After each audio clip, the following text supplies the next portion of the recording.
All right, welcome to the Victory Garden here at Moody Early Childhood Center.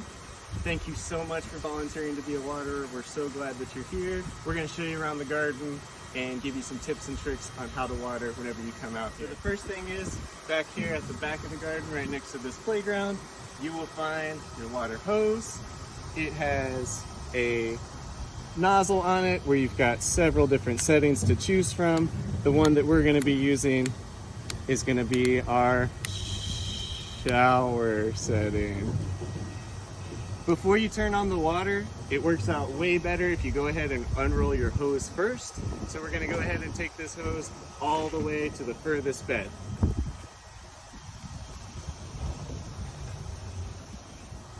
All right, once you've pulled the hose out to the far side of the garden, you're ready to go ahead and turn on the water.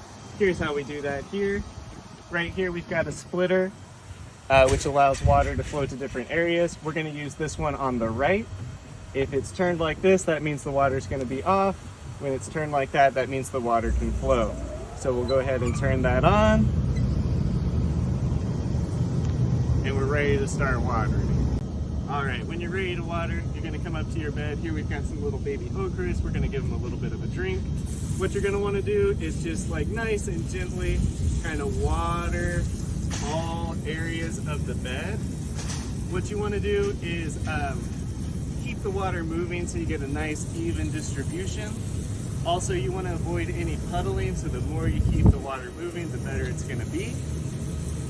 With these beds, it's going to take you around 5 minutes per, so we've got 12 beds here, so you can plan for about an hour of watering time.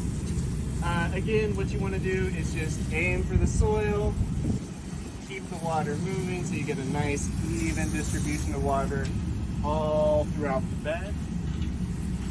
Once you feel that you've watered enough, you think it's taken on enough, you're going to check it. The way to check to make sure we have enough water in the bed is just a simple test with our finger.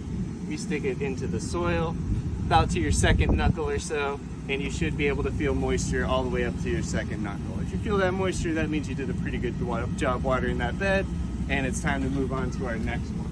Once you finish watering all the beds, the last thing you have to do is just put up the hose the way that you found it. What you're going to want to do is go ahead and turn your water all the way off at the spigot. You're going to want to turn the valve on your splitter, and then you're going to release any water that still remains in the hose. It might take a minute or so for this water to get all the way out. We just want to release that pressure. Once you've done that, you're good to go ahead and roll up your hose. Make sure you grab some vegetables before you leave the garden. Thanks again for helping us water. Right when you're done watering, do us a huge favor and log your hours immediately.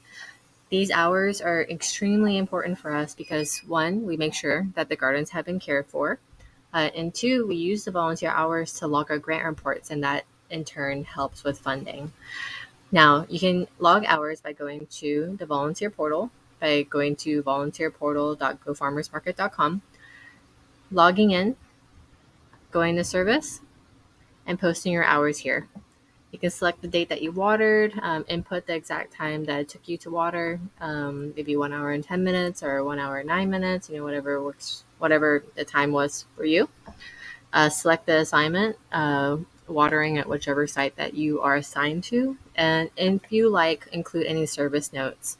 If something out of the ordinary seemed different at the gardens, or you have a question or just general feedback, you can put it here in the service notes, or you can reach out to a volunteer at gofarmersmarket.com.